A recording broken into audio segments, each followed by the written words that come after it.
اعوذ باللہ من الشیطان الرجیم بسم اللہ الرحمن الرحیم السلام علیکم ورحمۃ اللہ وبرکاتہ۔ ایک لاجواب وظیفہ، ایک روحانیت، ایک نورانیت والا عمل، ایک ایسا وظیفہ جو اپنے اندر بے شمار راز چھپائے ہوئے ہے، ایک ایسا وظیفہ جو مشائخ اپنے خاص مریدین کو عطا کرتے ہیں۔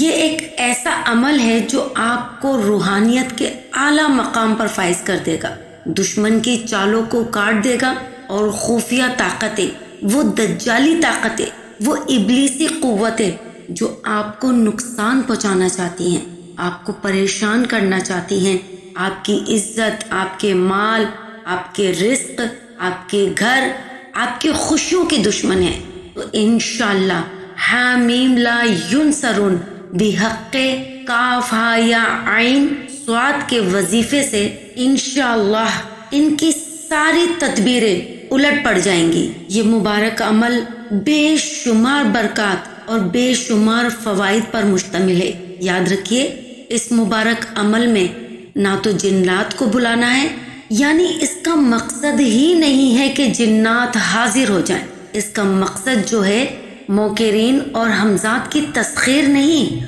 اور اس کا مقصد کسی کو بلا وجہ پریشان کرنا اور نقصان کرنا اور ان کو نقصان دینا نہیں ہے۔ یہ خالص ایک روحانی اور نورانی عمل ہے۔ یاد رکھیے، یہ مبارک وظیفہ دشمن نے جو چال چل دی، دشمن نے جو تدبیر بنا لی، جو پلان کر چکا ہے، اس کو ختم کرنا ہے، اس کو پلٹنا، اس کے حملے کو دفع کرنا ہے۔ یہ ایسا مبارک وظیفہ ہے کہ جو کام دنیاوی نظام میں ناممکن ہے، یہ وظیفہ معجزاتی طور پر اس کو ممکن بنا دیتا ہے۔ جو کام بظاہر انسانی علم کے اندر نہیں آ رہا، اس وظیفے کی طاقت، وہ نورانیت اس کو وجود دیتا ہے۔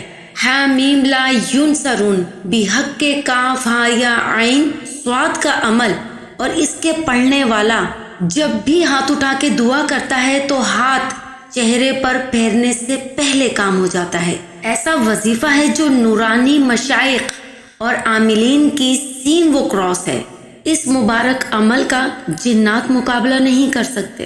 اگر یہ عمل کسی بھی جناتی مریض کے سامنے 3 مرتبہ پڑھے گا تو تڑپ تڑپ کے جنات اس کے جسم سے نکلیں گے، جنات مریض کو چھوڑ کے بھاگیں گے، اور اگر جنات نہیں جاتے تو بار بار پڑھنے سے وہ خود بخود راکھ ہو جائیں گے اور جنات تباہ و برباد ہو جائیں گے۔ حامیم لا ینصرون بحق کاف ہا یا عین صاد، اس کے ہم عامل کیسے بن سکتے ہیں؟ اس وظیفے کی نورانیت اور روحانیت کو ہم کیسے پائیں؟ یہ بہت آسان عمل ہے اور بہت زبردست عمل ہے۔ ایسا عمل، ایسا وظیفہ کتابوں میں نہیں ملے گا، ایسا عمل، ایسا وظیفہ اور کسی درس میں نہیں ملے گا۔ تو آئیے اس عمل کو سیکھیں، اللہ کی کلام کی طاقت کو دیکھیں۔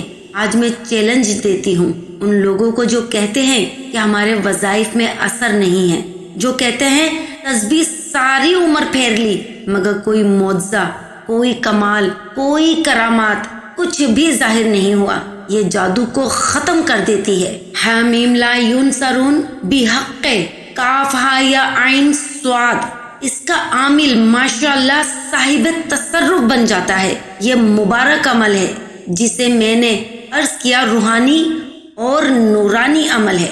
سب سے پہلے اس کے آپ عامل بن جائیں، پھر اس کے راز آپ پر کھلیں گے اور بے شمار راز کھلیں گے۔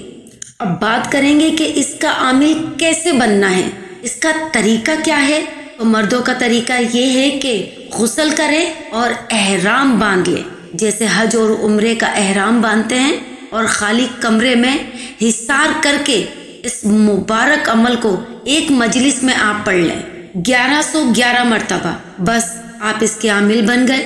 عمل کو پڑھتے ہوئے بخورات کو جلائیں۔ بخورات لوبان کا بخور ہے، یہ بخور سب جگہ ملتا ہے، عود کا بخور ملتا ہے، سندل کا بخور ملتا ہے، عنبر کا بخور ملتا ہے۔ ان ساروں کو ملا کر اس کا دھواں دیں، اس کی خوشبو کو جلائیں، انگاروں پہ ڈال کر آہستہ آہستہ، یا جو الیکٹرانک ملتی ہیں، اس کا چھوٹا سا ایک چولہا اس پہ آپ ڈال کے اس کا دھواں دیں. پڑھائی کے دوران اس کا دھواں آہستہ آہستہ جلتا رہے، جتنی دیر تک بھی جل سکتا ہے.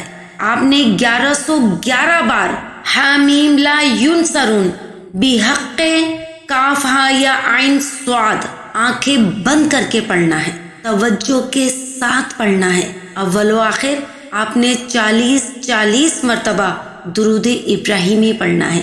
بس ایک مجلس میں ایک بار پڑھنے سے آپ عامل بن جائیں گے. روزانہ آپ کو قابو میں رکھنے کے لیے 100 مرتبہ پڑھنا ہے، اور انشاءاللہ اس کے راز خود بخود آپ پہ کھل جائیں گے. خواتین کے لیے ترتیب یہ ہے کہ غسل کریں اور نماز پڑھنے کے ایام میں بالکل پاک و صاف کپڑے پہن لیں، جیسے احرام کے لیے کپڑے پہنتے ہیں. اور اسی ترتیب کے ساتھ خواتین بھی اس عمل کو کر سکتی ہیں. عمل کو قابو میں رکھنے کے لیے روزانہ 100 مرتبہ کسی بھی وقت پڑھ لیں، البتہ ناغہ کے ایام میں نہ پڑھے.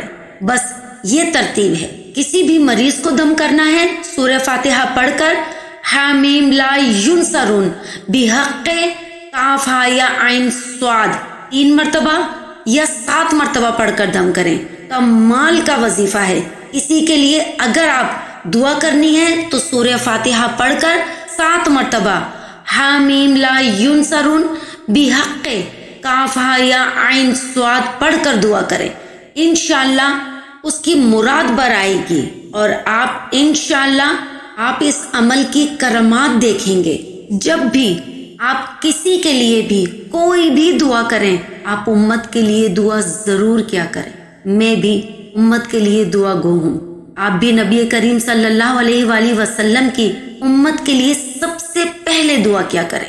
جہاں جہاں پر مسلمان تکلیف میں ہیں، سب سے پہلے ان کا حق ہے، ان کے لیے دعا کریں. جو مریض آپ کے پاس آتے ہیں ان کے لیے دعا کریں.